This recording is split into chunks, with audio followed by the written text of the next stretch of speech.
On a sweltering August night in 1856, Reverend Elias Thornfield vanished from his locked study in Charleston's most prestigious church, leaving behind only a blood-stained Bible and a cryptic note that read, "The congregation demands its sacrifice.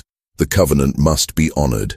For over a century and 60 years, the Charleston diocese has kept the true circumstances of his disappearance buried in sealed archives.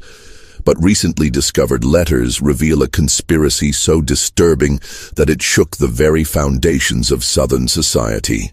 What happened to the man who preached to senators and slave owners alike was far more sinister than anyone could have imagined. The investigation that followed was deliberately sabotaged. Witnesses mysteriously died or disappeared, and evidence was systematically destroyed by some of Charleston's most powerful families. Before we continue with the story of Reverend Thornfield and the dark secrets that consumed Charleston's elite, subscribe to our channel and leave a comment telling us what state you're listening from. We love connecting with fellow mystery enthusiasts across America.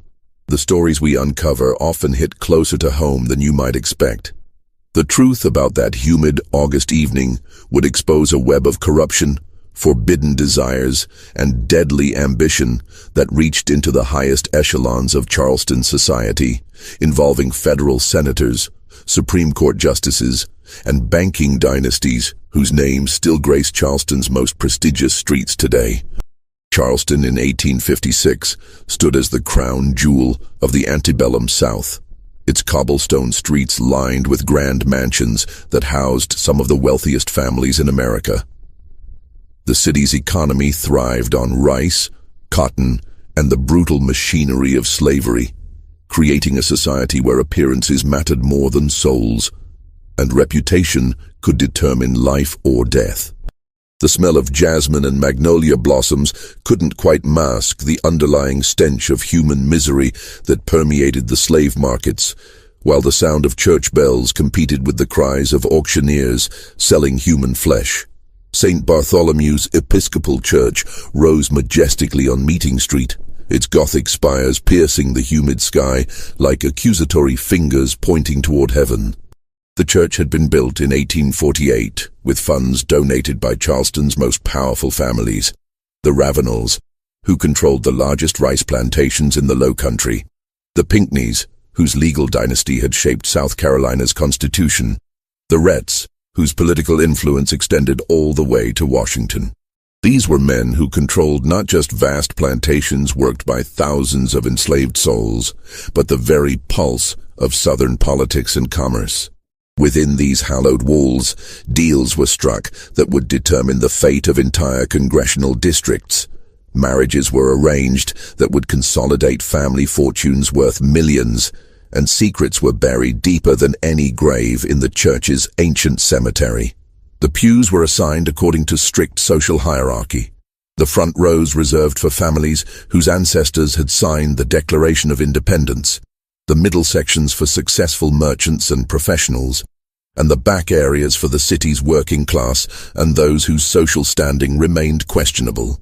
Reverend Elias Thornfield had arrived in Charleston 3 years earlier from Richmond, Virginia, carrying impeccable credentials and letters of recommendation from some of the most influential families in the Old Dominion. His previous position at St. Paul's in Richmond had ended abruptly under circumstances that were never fully explained, though whispered rumors suggested some sort of scandal involving a prominent family's daughter. The Richmond diocese had been eager to provide him with a new position far from Virginia, and Charleston's vestry had been impressed by his scholarly reputation and magnetic presence. At 38, Thornfield possessed the rare combination of intellectual brilliance and magnetic charisma that drew both men and women to hang on his every word. He stood well over 6 feet tall, with piercing blue eyes and prematurely silver hair that gave him an appearance of distinguished wisdom beyond his years. His voice carried the refined cadences of Virginia aristocracy, but with an underlying intensity that made even the most hardened plantation owners feel as though he could see directly into their souls. His sermons packed St. Bartholomew's to capacity every Sunday, with carriages lining the streets as far as Broad Street. Politicians would reschedule important meetings to attend his services, and prominent families from as far away as Savannah would make the journey to Charleston specifically to hear him preach. His reputation for eloquence was matched only by his apparent gift for understanding the deepest spiritual needs of his congregation. But Thornfield was more than just a gifted orator. Within months of his arrival, he had cultivated himself as confessor to Charleston's elite, the keeper of their deepest secrets and darkest sins.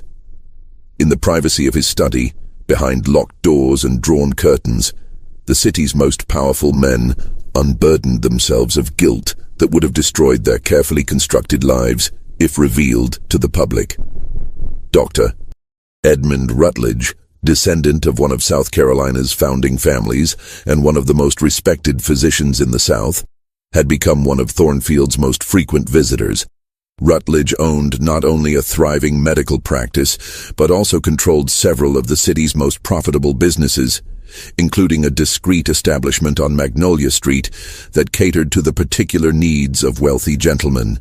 His wife, Margaret, a delicate woman of impeccable breeding, remained blissfully unaware of her husband's diverse business interests. Judge Hamilton Crenshaw, whose courtroom decisions could make or break entire families, had also fallen under Thornfield's influence. Crenshaw's reputation for incorruptible justice was legendary throughout South Carolina, but behind closed doors, he struggled with gambling debts that threatened to expose his family to financial ruin.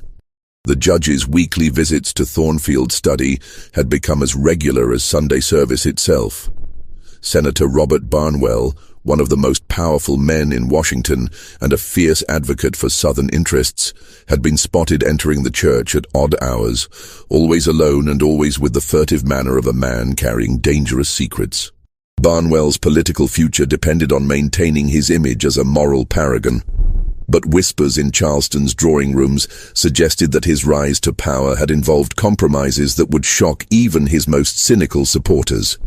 The summer of 1856 had been particularly oppressive, with yellow fever threatening the city and political tensions reaching a fever pitch over the expansion of slavery into new territories. The air itself seemed poisoned with anxiety and fear, as families fled to their summer homes in the mountains, and those who remained spoke in hushed tones about omens and portents. Street vendors reported that their usual customers had grown pale and nervous, jumping at every unexpected sound. August 23rd, 1856, began like any other sweltering Charleston day, with the oppressive heat rising from the harbor and settling over the city like a suffocating blanket. The temperature had reached 98 degrees by noon, and even the usually bustling Market Street had grown quiet as people sought shelter from the brutal sun. Dogs lay panting in whatever shade they could find, and the city's famous wrought iron balconies became furnaces that no one dared touch. Thornfield had spent the morning in his study, preparing for evening vespers and meeting with parishioners who sought his counsel.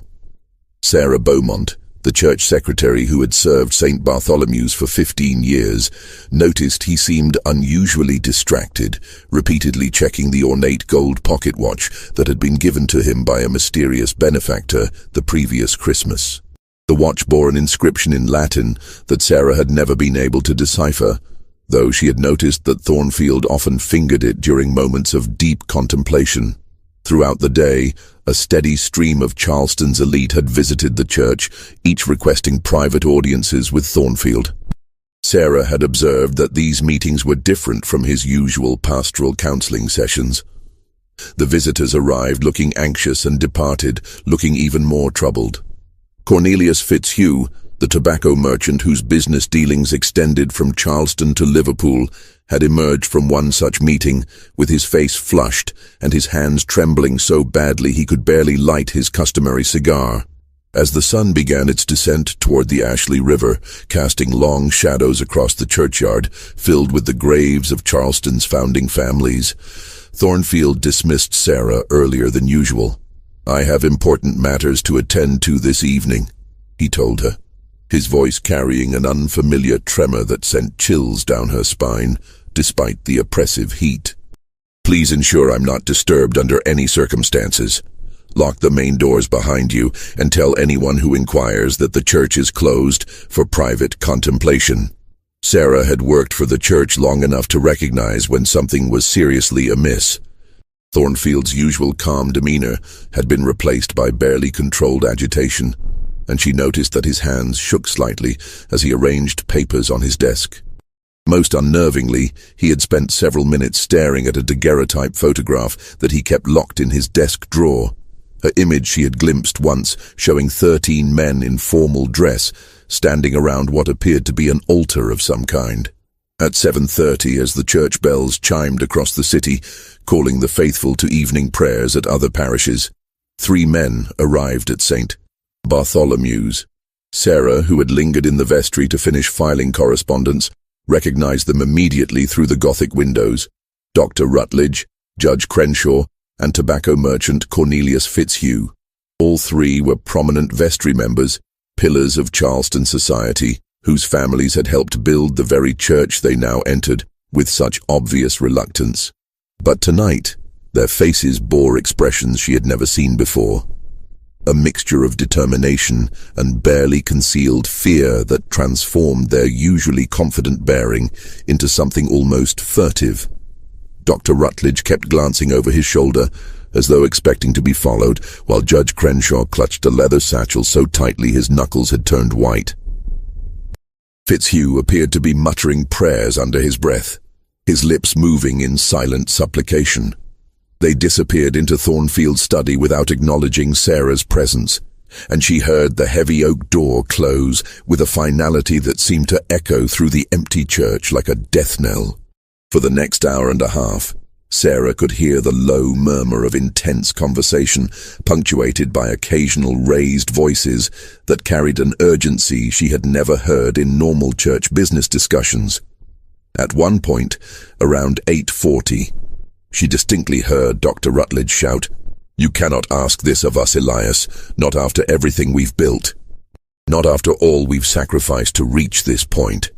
The response was muffled, but Thornfield's tone carried a coldness that made Sarah's blood freeze despite the evening's stifling humidity.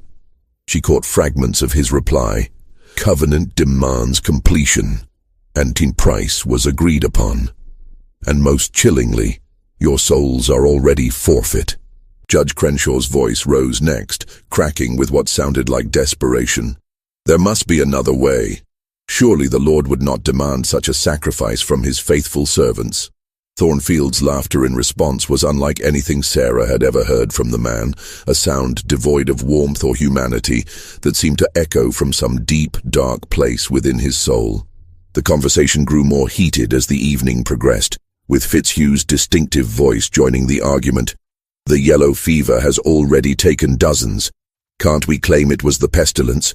No one would question another death from the fever." But Thornfield's response was implacable. "The covenant specifies the manner and timing.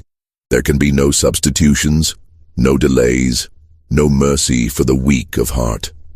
At 9:15, the study door finally opened, and the 3 men emerged into the candlelit church, their faces ashen and their movements unsteady. Judge Crenshaw's hands shook so violently that he struggled to light his pipe, dropping several matches before finally succeeding in producing a weak flame. Fitzhugh kept glancing back toward the study door as if expecting something terrible to emerge, while repeatedly making the sign of the cross in a manner that seemed more protective than devotional. "Dada." Rutledge approached Sarah with forced composure, but she could see perspiration beading on his forehead despite the evening's slight cooling, and noticed that his usually immaculate clothing was disheveled. His medical bag, which he always carried, seemed heavier than usual, as though it contained more than his normal instruments. "Miss Beaumont," he said, his voice carefully controlled but carrying an underlying tremor, "Reverend Thornfield will be working late this evening on matters of utmost spiritual importance. He's asked not to be disturbed under any circumstances. You should go home now and ensure that no one enters the church until morning service." His tone carried an authority that brooked no argument, but Sarah noticed that his eyes couldn't quite meet hers, and his words seemed rehearsed, as though he had practiced them carefully. As the three men departed into the Charleston night, their carriage wheels echoing hollowly on the cobblestones, Sarah felt an overwhelming sense of dread settle over the church like a physical presence. The gas lamps flickered in their sconces, casting dancing shadows that seemed to writhe with malevolent life across the Gothic arches and religious frescoes that normally provided comfort to troubled souls. She waited another 30 minutes, her anxiety growing with each passing moment, before gathering her courage to check on Thornfield one final time. The study door remained locked, but she could see light seeping beneath it and hear what sounded like pages turning and the scratch of a pen on paper. Occasionally, she caught the sound of what might have been prayer, but the words were in a language she didn't recognize. Certainly not Latin or English, but something that seemed to carry an inherent darkness that made her skin crawl. Pressing her ear to the heavy oak door, she heard Thornfield's voice rising and falling in what sounded like an incantation, punctuated by long periods of silence. At one point, she could have sworn she heard other voices responding to his, though she knew he was alone in the room. The temperature near the door seemed unnaturally cold, as though something was drawing all warmth from the surrounding air. Something was wrong, terribly, devastatingly wrong. And Sarah Beaumont knew that whatever was happening in that locked study would change Charleston forever. The next morning brought Charleston's worst fears to reality, though the full extent of the horror would not be understood for decades. When Sarah arrived at St. Bartholomew's for morning service preparation, she found Thornfield's study still locked from the inside, with no response to her increasingly frantic knocking. The sexton, old Marcus Webb, who had served the church for 40 years and had keys to every door in the building, was summoned with trembling hands to unlock the mystery that awaited them. Marcus Webb was a man who had seen much in his 4 decades of service to Charleston's elite, but nothing had prepared him for what they discovered when that heavy oak door finally swung open. The study was empty of human life, but the scene that greeted them would haunt Charleston for generations and drive both Sarah and Marcus to their graves carrying secrets too terrible to share. Thornfield was gone, vanished as completely as if he had never existed. But the manner of his disappearance defied all logic, reason, and natural law. The windows remained locked from the inside, their heavy wooden shutters latched securely with iron bars that showed no signs of tampering. The door through which they had entered was the only way in or out of the room, and it had been locked from the inside with a key that now lay on Thornfield's desk, beside a scene that made Sarah's knees buckle with horror. His Bible lay open on the mahogany desk, its pages stained with what appeared to be fresh blood that had not yet dried, despite the passage of an entire night. The crimson stains formed patterns across the sacred text that seemed almost deliberate, as though someone had used the blood to underline specific passages about sacrifice, covenant, and the price of spiritual power. Beside the defiled Bible, written in Thornfield's unmistakable handwriting, but in ink that appeared to be the same dark red as the blood, was a note that made Sarah's blood run cold. The congregation demands its sacrifice. The covenant must be honored. The 13 have become 12, but the work continues. E.T. Most disturbing of all was the state of the room itself, which showed clear evidence of some sort of ritual or ceremony having taken place. Every drawer in Thornfield's massive mahogany desk had been pulled out and emptied, but not in the chaotic manner of a burglary. Instead, the contents were arranged in neat piles on the Persian carpet, correspondence sorted by date, financial records organized by category, and most unnervingly, a collection of sealed envelopes bearing the names of Charleston's most prominent families arranged in a perfect circle around the desk chair. In the center of this circle, where Thornfield's chair should have been, was a dark stain on the carpet that Marcus Webb recognized immediately as blood. Far too much blood for any person to lose and survive. The stain formed a perfect circle, as though someone had stood in the center and allowed their life to drain away in a deliberate, ritualistic manner. But perhaps most chilling was the discovery of what appeared to be ceremonial implements arranged on the bookshelf behind the desk. A silver chalice that Sarah recognized as belonging to the church's communion service sat beside an ornate dagger that neither she nor Marcus had ever seen before. The dagger's blade was stained with the same dark substance that marked the Bible and carpet, while strange symbols were carved into its ivory handle. The investigation that followed was swift, limited, and deliberately obstructed by forces that extended far beyond Charleston's city limits. Judge Crenshaw himself took charge of the inquiry, declaring that the matter required delicate handling due to the sensitive nature of the Reverend's pastoral duties and the need to protect the privacy of his counseling relationships. Dr. Rutledge served as the medical examiner, despite the obvious conflict of interest and the absence of a body to examine. The official conclusion, reached with suspicious speed, was that Reverend Thornfield had suffered some form of mental breakdown brought on by the oppressive heat and the spiritual burden of ministering to Charleston's elite during these troubling political times. The blood on the Bible was attributed to a severe nosebleed caused by stress and dehydration, while his disappearance was explained as a case of sudden departure due to a family emergency in Virginia that required immediate and secret attention. The story released to the Charleston Mercury and other local papers was even simpler. Reverend Thornfield had received urgent word that his elderly mother in Richmond was dying and had departed immediately to be at her bedside. His belongings would be forwarded when convenient, and a suitable replacement would be found as soon as possible. The church would continue normal operations under the temporary guidance of the vestry. But those closest to the investigation knew that something far more sinister had occurred.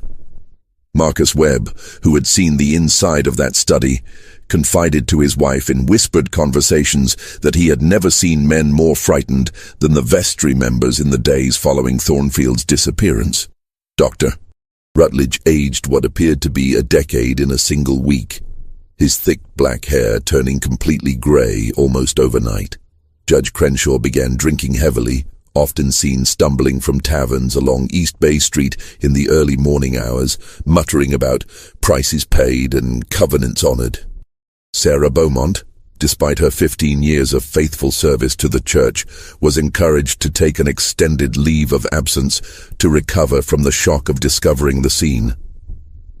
When she attempted to return after a month, she found that her position had been filled by a young woman from Columbia who had no knowledge of the events surrounding Thornfield's disappearance and had been specifically instructed never to discuss the previous secretary or ask questions about the church's recent history. Most tellingly, all three men who had met with Thornfield that final night suddenly found compelling reasons to leave Charleston, despite their deep roots in the community and their extensive business and political interests. Dr. Rutledge accepted a position in Richmond, claiming that his wife Margaret's delicate constitution required a change of climate for her health. He sold his medical practice and all his Charleston property at significant losses, departing the city with such haste that he left behind valuable medical equipment and personal possessions. Judge Crenshaw announced his retirement from the bench after 25 years of distinguished service, citing exhaustion and a desire to spend his remaining years in quiet contemplation on his family's plantation in Georgia. His departure was so abrupt that he left several important cases unresolved, causing chaos in Charleston's legal system that took months to sort out. Cornelius Fitzhugh's departure was the most dramatic of all. He sold his tobacco business, which had been built over 3 generations and was worth hundreds of thousands of dollars, to a competitor for a fraction of its value. He then disappeared entirely from Charleston society, with rumors suggesting he had fled to California or possibly South America. His wife and children were left to deal with creditors and unanswered questions about why a successful businessman would abandon everything so suddenly. As weeks turned to months, strange occurrences began plaguing St. Bartholomew's and the surrounding neighborhood. The new reverend, a nervous young man named Jonathan Pierce from North Carolina, complained of feeling watched during his sermons, as though unseen eyes were judging every word he spoke. He reported that the temperature in Thornfield's former study fluctuated wildly, sometimes becoming so cold that frost formed on the windows even during the height of summer. Parishioners began reporting disturbing experiences during services, cold spots that moved through the church like invisible presences, the sound of whispered conversations coming from empty pews, and most unnervingly, the distinct impression that someone was standing behind them during prayers, close enough that they could feel breath on their necks. The church's financial records showed mysterious donations appearing monthly, always in the exact amount of Thornfield's former salary. But no donor could be identified despite extensive investigation. The money arrived in cash, left anonymously in the collection box, with notes written in a handwriting that no one could identify, but that bore an unsettling resemblance to Thornfield's distinctive script. The truth about Elias Thornfield's disappearance remained buried for decades, protected by a conspiracy of silence that extended from Charleston's drawing rooms to the halls of Congress in Washington. But secrets have a way of clawing their way back to the surface, especially when they involve the kinds of sins that poison bloodlines and curse entire families for generations. In the winter of 1889, 33 years after that fateful August night, a discovery would crack open the carefully constructed wall of silence that Charleston's elite had built around the incident. The discovery came through the most mundane of circumstances. A renovation project that would expose horrors beyond anything the contractors had been hired to address. During extensive renovations of the Rutledge family mansion on South Battery, one of Charleston's most prestigious addresses, workers discovered a hidden compartment behind a false wall in what had been Dr. Edmund Rutledge's private study. The compartment had been concealed with such skill that it had remained undetected for over 3 decades, even during previous renovation work and the sale of the house following Dr. Rutledge's death in 1871.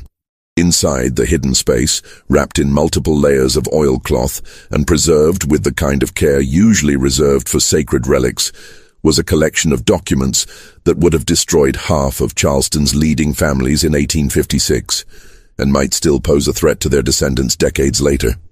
The papers included detailed correspondence, financial records, and most damning of all, photographic evidence of activities that violated not only the laws of South Carolina, but the fundamental moral principles upon which Southern society claimed to be built.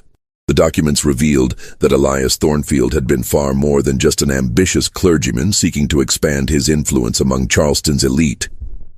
He had been the mastermind of an intricate web of blackmail, extortion, and conspiracy that stretched from Charleston to Richmond, from Washington to New Orleans, involving some of the most powerful men in the antebellum South.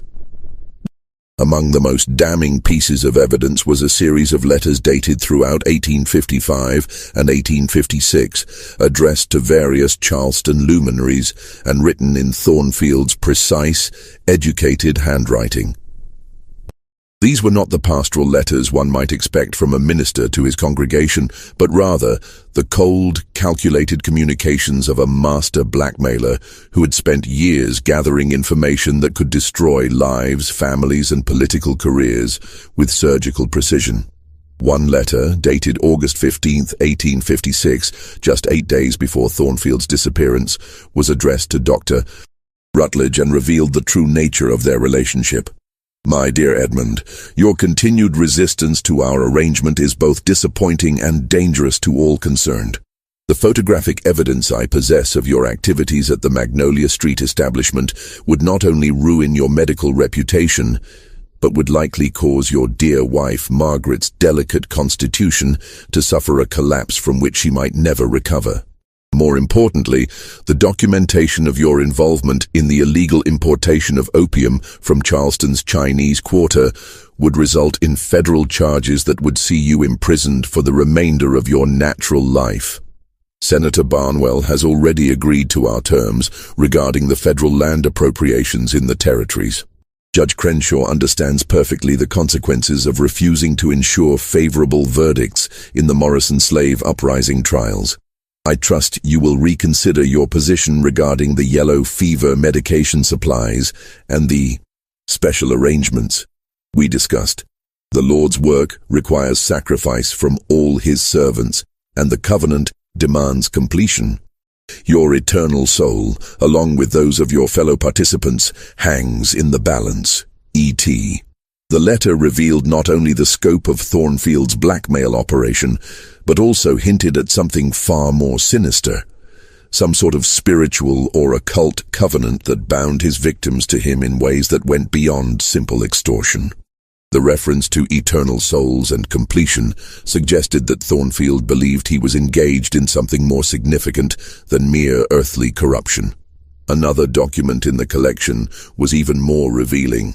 A leather-bound ledger that listed the names of over 40 Charleston luminaries alongside cryptic entries that detailed their crimes and the prices they paid to keep them secret. The entries read like a catalogue of human depravity. BR. Cotton futures manipulation through federal contacts, $500 month. HC. Jury tampering in capital cases, acquittal guarantees, $300 month. PM. Slave breeding documentation and trafficking records, ongoing protection. WS. Federal postal contracts fraud, revenue splitting arrangement. But the ledger revealed that Thornfield's operation went far beyond simple blackmail for financial gain. The money he collected was being funneled toward something called the Sacred Works Fund, with detailed accounting that showed massive expenditures for ritual materials, ceremonial requirements, and most disturbing of all, acquisition costs for covenant participants. Tucked between the pages of the ledger was a membership roster for something called the Covenant of Solomon, listing 13 names including Thornfield's own at the top as High Priest and Master of Ceremonies. The other 12 names included Dr. Rutledge, Judge Crenshaw, and Cornelius Fitzhugh, but also revealed the participation of men whose involvement would have shocked Charleston society even more. Senator Robert Barnwell, Federal Judge William Manning, Charleston Mayor Patrick Hennessy, and several others whose families remained prominent in Charleston circles decades later. Below the names was a chilling motto written in both English and what appeared to be Hebrew. Through sacrifice, we achieve dominion. Through dominion, we achieve immortality. Through immortality, we transcend the laws of God and man. The roster was dated 1854, just 2 years after Thornfield's arrival in Charleston, suggesting that he had spent considerable time identifying and recruiting his participants. Beside each name was a date and a cryptic notation, initiated through confession of the Morrison affair, bound through evidence of the federal contract fraud, secured through photographic documentation. It became clear that Thornfield had used his position as confessor and his network of informants to identify men whose secrets made them vulnerable to coercion, then systematically recruited them into whatever dark purpose drove his covenant. The final document in the collection was perhaps the most disturbing. A detailed floor plan of Charleston's old slave market, with specific chambers marked for what were described as covenant rituals and sacred works. The plan showed that the market's public areas were only a small portion of the building. Beneath the main floor was an extensive network of underground chambers that had been modified for purposes that had nothing to do with the legal slave trade. Dates spanning from 1854 to 1856 were penciled in the margins, with notations about subjects acquired, ceremonies completed, and covenant obligations fulfilled. The most recent entry, dated August 20th, 1856, just 3 days before Thornfield's disappearance, reads simply, "Final sacrifice prepared, covenant completion scheduled, the master's hour approaches." Martha Rutledge, Dr. Edmund's granddaughter, who had inherited the mansion along with the burden of her family's dark history, brought the documents to her attorney with hands that shook from more than just age. She was a woman in her 60s who had grown up hearing whispered stories about her grandfather's mysterious final years, how he had withdrawn from Charleston society and spent his last decade in what the family politely called religious contemplation and charitable works. Now she understood the true nature of his torment and the source of the nightmares that had plagued the Rutledge family for generations. Just when we thought we'd seen it all, the horror in Charleston intensifies. If this story is giving you chills, share this video with a friend who loves dark mysteries. Hit that like button to support our content, and don't forget to subscribe to never miss stories like this. Let's discover together what happens next. The attorney Martha Rutledge consulted was Charles Pemberton, a practical man who had built his reputation on discretion and his fortune on keeping Charleston's elite families out of scandal. He had handled divorces, business disputes, and criminal matters for 3 generations of prominent families. But even his experienced eye was shocked by what the Rutledge documents revealed. After spending 3 days reviewing the papers in the privacy of his office, Pemberton advised Martha to burn them immediately and never speak of their contents to another living soul.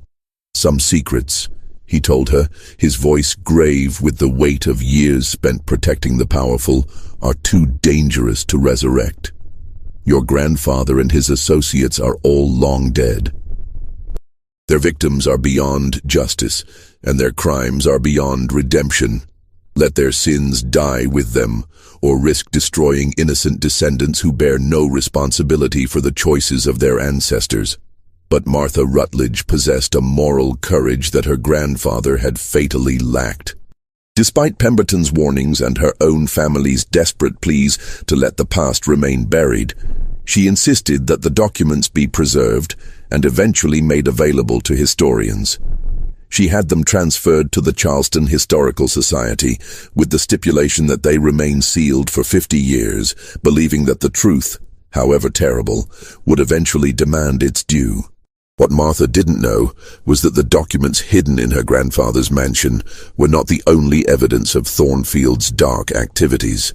Her decision to preserve the papers would trigger a series of discoveries that would prove her grandfather's participation in the Covenant of Solomon was only the beginning of a conspiracy that had infected Charleston's elite like a spiritual plague. In 1893, 4 years after Martha's discovery, construction of a new public building on the site of Charleston's old slave market unearthed physical evidence that corroborated the most disturbing implications of the hidden papers. The slave market had been closed since 1863, and the building had stood empty for 30 years, slowly deteriorating in Charleston's humid climate until the city finally decided to demolish it and construct a new municipal building on the site. Workmen digging the foundation discovered that the old market building was only the visible portion of a much larger complex. Beneath the main floor was an extensive network of underground chambers that had been carved from the native stone and carefully bricked to create rooms that bore no resemblance to the storage areas one might expect to find under a commercial building. These chambers showed clear signs of recent use, despite the market's official closure 3 decades earlier. The walls bore stains that experienced men recognized immediately as blood. Not the small amounts that might result from accident or injury, but quantities that spoke of deliberate violence. Iron shackles still hung from rings bolted into the stone walls, their surfaces worn smooth by the struggles of countless victims.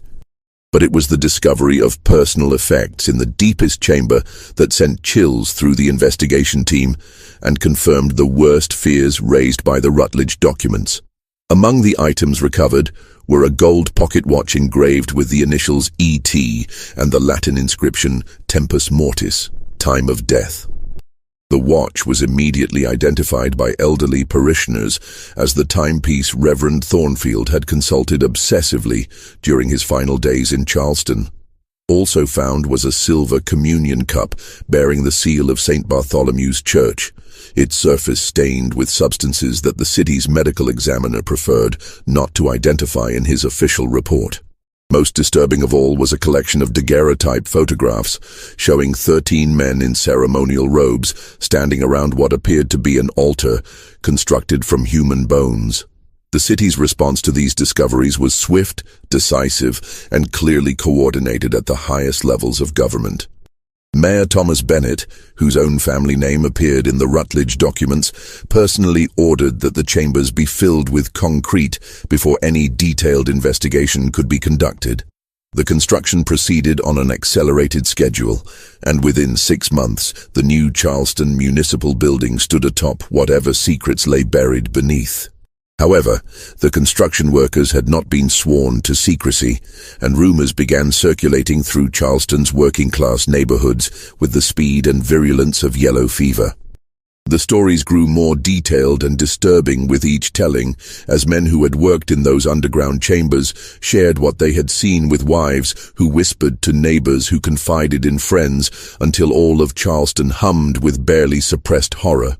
Thomas McKenna, an Irish stoneworker who had helped excavate the chambers, began drinking heavily after the discovery, spending his wages in taverns along the waterfront, where he would regale anyone who would listen with increasingly wild accounts of what they had found.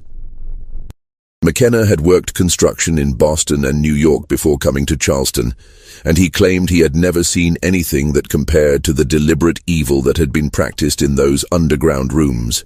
13 bodies, he would whisper, his voice slurred with whiskey and terror, his hands shaking as he tried to light another cigarette. 13 poor souls, black and white alike, arranged in a perfect circle around that damned altar like they was participating in some sort of prayer meeting. But this wasn't no Christian gathering, I can tell you that. The way they was positioned, the things that had been done to them before they died. It was like something from the depths of hell itself. McKenna's accounts might have been dismissed as the ravings of a traumatized drunk, except for one disturbing detail that proved prophetic and connected his claims to the Rutledge documents. He insisted that the bodies were arranged according to a specific pattern, with 12 victims forming a circle around a 13th figure who was dressed in the black robes of a clergyman. "But here's the thing that'll haunt me to my grave," McKenna would continue, his voice dropping to barely a whisper as he leaned closer to his drinking companions. "That preacher in the center wasn't killed like the others. No, sir. That devil died with a smile on his face and his hands folded in prayer, like he was welcoming whatever dark angel had come to collect his soul. And the knife. Jesus preserve us. The knife was still in his own hands." McKenna's description matched exactly the membership roster found in Dr. Rutledge's papers. 13 members of the Covenant of Solomon, with Thornfield as their leader. But his account suggested something even more horrifying than mass murder. That Thornfield had orchestrated his own death as the culminating sacrifice of whatever dark pact he had made with forces beyond human understanding. The implications were staggering and reached far beyond a simple case of murder or suicide. Had Thornfield convinced 12 of Charleston's most powerful men to participate in his ritual death? Were they willing accomplices in his final ceremony, or had they become his victims in some twisted climax to years of blackmail and manipulation? And if the underground chambers truly contained evidence of systematic murder spanning years, how many of Charleston's missing slaves and poor whites had actually fallen victim to the Covenant's bloody rituals? As word of McKenna's claims spread through Charleston's underground networks of servants, dock workers, and free blacks who had long suspected that something sinister lurked beneath the city's genteel facade, a pattern emerged that chilled those brave enough to investigate. Church records from St. Bartholomew's showed that beginning in 1854, the same year the Covenant of Solomon was established, significant donations had been made to fund what was described as special ministry to Charleston's unfortunate population. The ministry, overseen personally by Thornfield and administered through a committee that included Dr. Rutledge, Judge Crenshaw, and Cornelius Fitzhugh, claimed to provide aid to runaway slaves, destitute immigrants, and others who existed on the margins of Charleston society. The records showed that substantial funds were allocated for housing, feeding, and spiritual guidance for these unfortunates, with detailed accounting that suggested a well-organized charitable operation. But city records told a very different story that painted this supposed charity in the darkest possible light. During the same period that St. Bartholomew's was claiming to help Charleston's most vulnerable populations, disappearances among these groups had increased dramatically. The police reports, filed but rarely investigated due to the low social status of the missing persons, documented dozens of cases that fit a disturbing pattern. The missing were invariably young adults between the ages of 18 and 30, both male and female, with no family connection strong enough to demand justice when they vanished. They were runaway slaves seeking freedom in the North, Irish immigrants who had arrived in Charleston with nothing but hope, free blacks whose lack of documentation made them easy targets, and poor whites whose disappearance would cause no disruption to Charleston's social order. Most unnervingly, several of the missing persons had last been seen in the company of well-dressed gentlemen who claimed to represent charitable organizations offering assistance. Witnesses described these benefactors as refined, educated men who spoke with the authority of those accustomed to being obeyed. Descriptions that could have applied to any member of Charleston's elite, including the known participants in Thornfield's covenant. The pattern became even more disturbing when cross-referenced with the dates noted in Thornfield's ritual calendar found among the Rutledge documents. Every disappearance coincided with what Thornfield had marked as covenant obligations or sacred works, suggesting that the missing persons had been specifically selected and acquired for whatever ceremonies the group conducted in those underground chambers. Dr. Magnus Steinberg, a German physician who had immigrated to Charleston in 1855 and who treated the city's poor population, had grown increasingly troubled by the pattern of disappearances. In letters to his brother in Hamburg, Steinberg wrote that he suspected something far more sinister than simple crime was behind the vanishings. The missing persons share characteristics that suggest deliberate selection rather than random predation, he wrote in December 1855. They are uniformly healthy, young, and without social connections that would trigger extensive searches. More disturbing still, several patients who sought my services reported being approached by representatives of charitable organizations that I have been unable to verify actually exist. I fear that Charleston's facade of Christian charity may conceal appetites far darker than mere greed or lust. Steinberg's concerns proved prophetic when he himself disappeared in February 1856, just 6 months before Thornfield's own vanishing. His body was never found, but his medical bag was discovered floating in Charleston Harbor, with a note suggesting that depression over his inability to help his patients had driven him to suicide. However, those who knew Steinberg well found this explanation unconvincing. He had been a man of deep faith and strong moral convictions who had spoken often of his obligation to serve those whom society had abandoned. The final piece of the puzzle emerged in the most unexpected way, through the conscience of a dying man who had carried the weight of terrible knowledge for nearly half a century. In the winter of 1901, 45 years after Thornfield's disappearance, Samuel Fletcher lay on his deathbed in a Charleston charity ward, consumed by tuberculosis and an even more consuming guilt that had poisoned his soul for decades. Fletcher had been a night watchman at the old slave market during the 1850s, a position that had given him access to parts of the building that most citizens never saw, and had made him witness to activities that no Christian soul should ever have to endure. As death approached with inexorable certainty, he summoned Father Patrick McGrath, the Irish priest who ministered to Charleston's poor and dispossessed, and unburdened himself of secrets that had haunted his dreams and poisoned his waking hours for nearly 5 decades.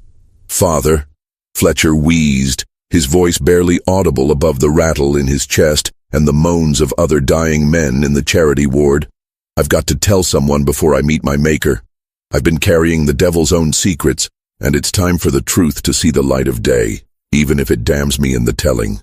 What Fletcher revealed in that stinking charity ward, surrounded by the forgotten and abandoned of Charleston society, shattered any remaining illusions about Thornfield's disappearance and exposed a conspiracy so vast and evil that it had corrupted some of the most powerful families in the South. The Reverend had not vanished mysteriously.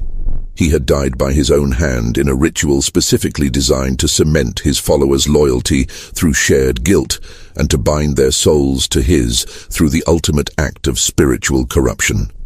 According to Fletcher's deathbed confession, delivered in whispered fragments over the course of 3 nights as his life slowly ebbed away, he had been approached by Dr. Rutledge in the summer of 1855 with an offer that seemed too good to refuse. Fletcher was paid the substantial sum of $50 per month, more than most skilled laborers earned in Charleston, to provide access to the slave market's underground storage areas during night hours and to ensure that no one else observed the activities that took place there.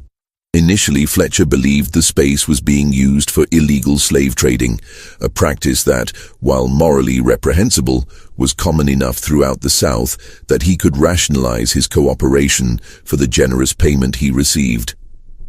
The money allowed him to support his ailing wife and to send his children to school, luxuries that his watchman's salary could never have provided. The reality was far worse than anything his limited imagination could have conceived. Beginning in early 1855 and continuing until Thornfield's death in August 1856, Fletcher witnessed the systematic torture and murder of at least 37 victims in the chambers beneath the slave market. The killings followed an elaborate ritual pattern that grew more complex and more horrifying with each ceremony. The participants wore black robes and masks that concealed their identities, but Fletcher's position as watchman required him to unlock the building for their arrival, and he gradually learned to recognize several by their voices, mannerisms, and physical characteristics. Dr. Rutledge was identifiable by his medical bag and his habit of checking each victim's pulse before and after the rituals. Judge Crenshaw carried a leather portfolio containing what appeared to be legal documents related to each victim. Cornelius Fitzhugh always arrived carrying a wooden case that contained the ceremonial implements used in the killings. But it was Thornfield himself who orchestrated each ceremony with the precision of a master conductor directing a symphony of death. He would arrive last, dressed in elaborate robes that bore symbols Fletcher had never seen before, carrying a leather-bound book from which he would read incantations in languages that seemed to make the very air tremble with malevolent power. The rituals themselves defied description in their calculated cruelty and spiritual perversion. Each victim was prepared according to specific requirements that Thornfield outlined from his ceremonial book. Some were kept alive for days while being systematically tortured. Others were killed quickly but with precise wounds that followed patterns dictated by whatever dark scripture guided the Covenant's actions. They wasn't just killing them, Fletcher gasped to Father McGrath, his eyes wide with remembered horror. They was harvesting something from them, something that weren't blood or flesh, but something deeper, something that made the very air in them chambers feel thick with evil. Fletcher described how Thornfield would position himself at the center of each ritual, directing the other participants with the authority of a high priest conducting sacred rites.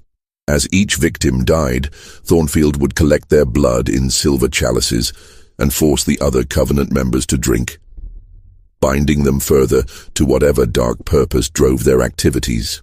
But the final ceremony, conducted on the night of August 23, 1856, was different from all the others in ways that still made Fletcher's voice shake with terror 45 years later. Instead of bringing a victim from outside, the robed figures had brought Reverend Thornfield himself to serve as the culminating sacrifice of their unholy covenant. Rather than being killed against his will, however, Thornfield had orchestrated his own death as the final act of whatever dark drama he had been directing for 2 years. He stood at the altar that had been built from the bones of their previous victims and delivered what Fletcher could only describe as a sermon, a twisted perversion of Christian theology that promised his followers power over life and death in Charleston, but only if they completed the ritual exactly as he commanded. He told them 12 devils, Fletcher whispered, his voice growing weaker as the effort of confession drained his remaining strength, that his sacrifice would bind their souls to his for all eternity. Said his death would give them dominion over Charleston's spiritual and temporal power, but only if they was willing to take up the knife themselves and send him to whatever master he served. Fletcher watched in horror as the 12 remaining Covenant members took turns driving the ceremonial dagger into Thornfield's heart, each thrust accompanied by words in that strange language that seemed to make the underground chambers shake with supernatural force. But rather than crying out in pain or showing fear, Thornfield smiled throughout the ordeal, his eyes fixed on something beyond the physical world that filled him with unholy joy. His final words, spoken as his lifeblood drained away onto the altar of human bones, were a promise that chilled Fletcher's soul. "Through my death, you achieve immortality. Through my sacrifice, you transcend the laws of God and man. We are bound now by blood and darkness until the end of time itself." The 12 remaining Covenant members disposed of Thornfield's body by placing it at the center of their previous victims, arranging the corpses in a pattern that Fletcher recognized from the symbols carved into the chamber walls. They then scattered to the four winds, never to gather again as a group, but bound forever by their participation in murder, sacrilege, and whatever spiritual corruption Thornfield had promised them.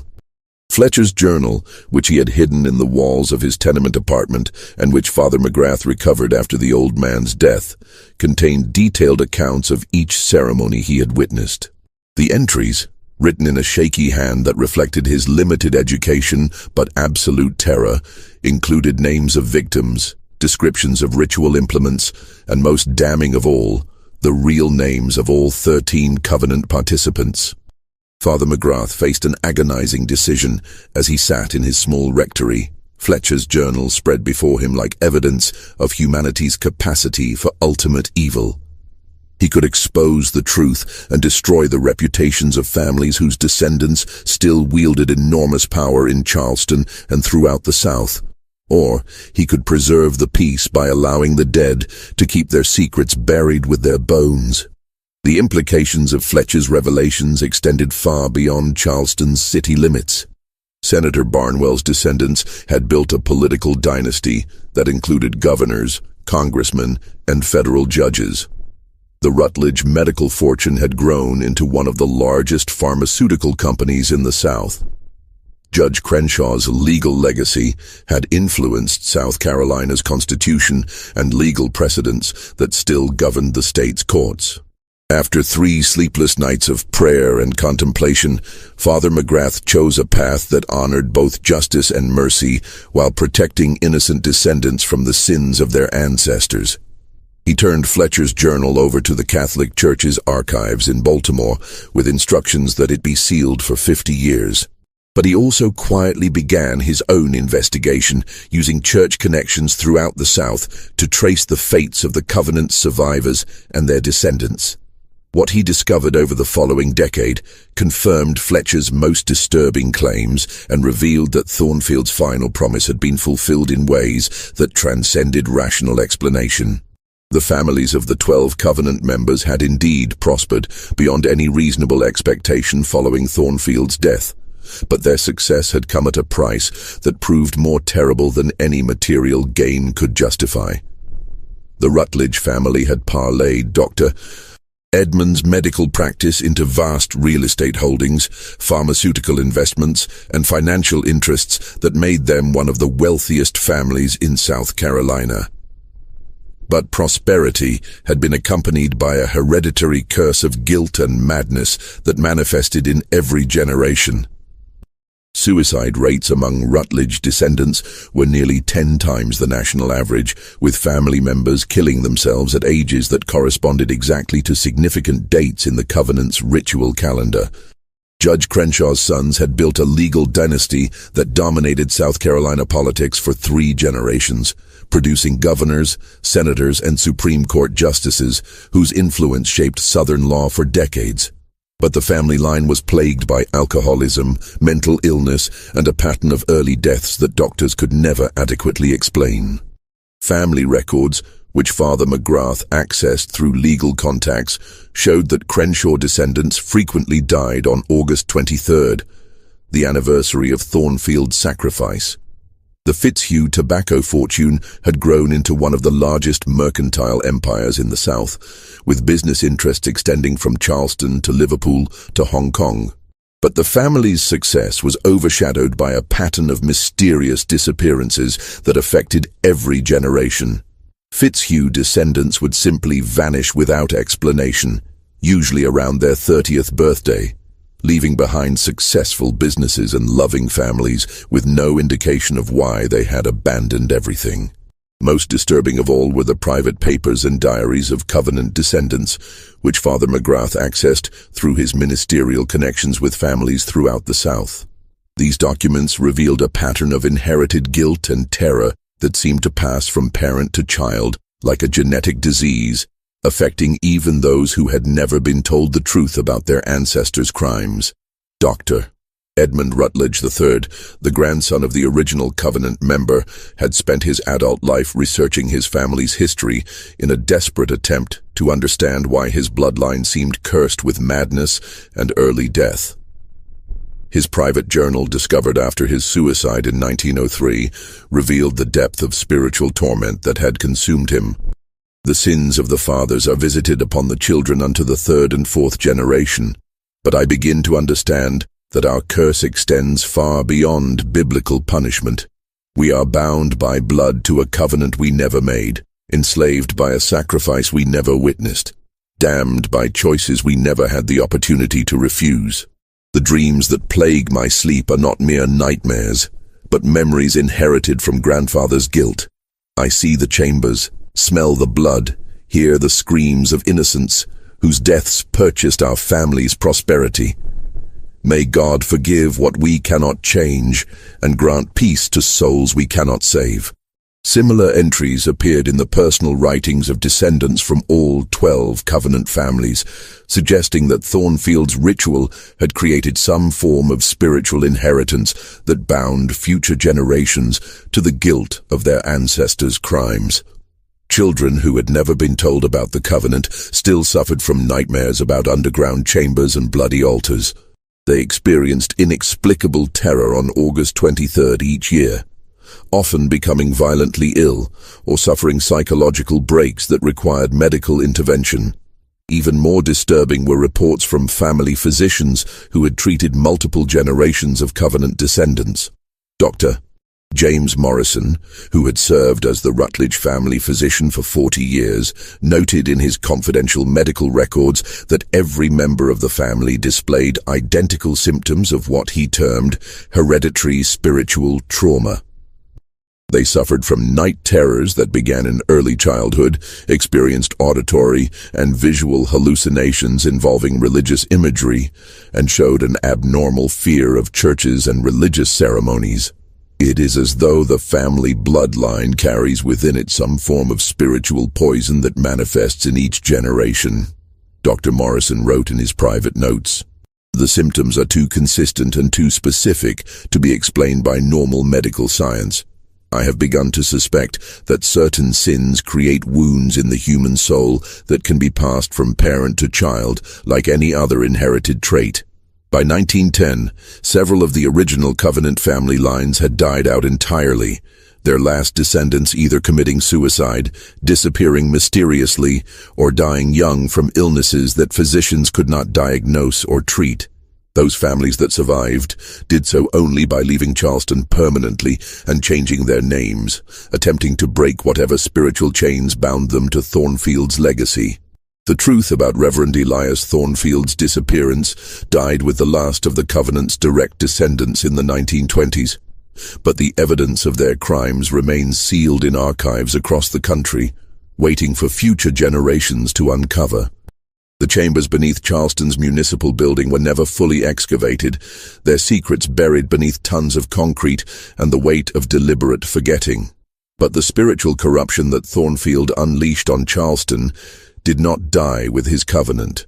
Father McGrath's investigation revealed that the pattern of disappearances among the city's vulnerable populations had continued sporadically throughout the decades following 1856, suggesting that Thornfield's methods had inspired imitators, or that some aspect of his dark work had achieved the immortality he promised.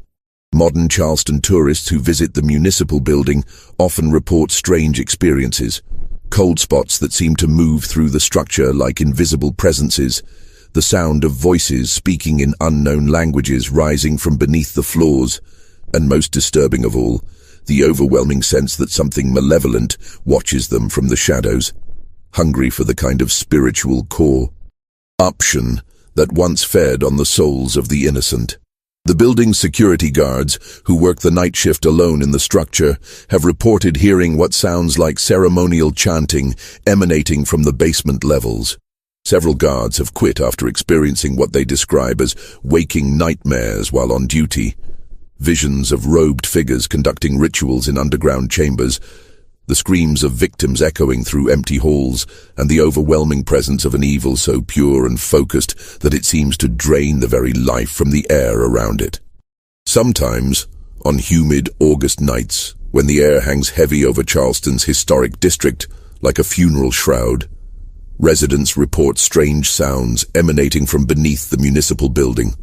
The echo of voices raised in unnatural prayer, the scrape of metal on stone that might be ceremonial daggers being sharpened for unholy work, and most disturbing of all, the sound of laughter that seems to rise from the very depths of hell itself, as though Elias Thornfield still conducts his dark symphony from whatever realm claims the souls of those who trade their humanity for temporal power. This mystery shows us how the pursuit of power and the corruption of faith can create evils that echo through generations, poisoning entire bloodlines with inherited guilt and supernatural terror.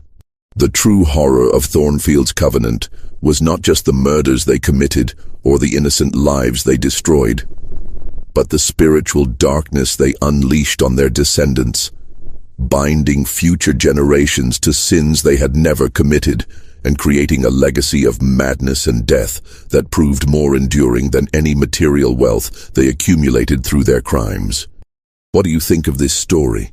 Do you believe everything was revealed, or are there darker secrets still buried beneath Charleston's genteel facade? Have you ever experienced something unexplainable in a historic building that left you wondering what tragedies might have occurred there decades or centuries ago? Leave your comment below and let us know what you think really happened in those underground chambers. If you enjoyed this tale and want more horror stories like this, subscribe, hit the notification bell, and share with someone who loves mysteries. The past never truly dies. It just waits for the right moment to claw its way back to the surface, reminding us that some sins are too great to be forgiven and some evils too pure to ever truly die. See you in the next video, where we'll explore another dark chapter from America's hidden history.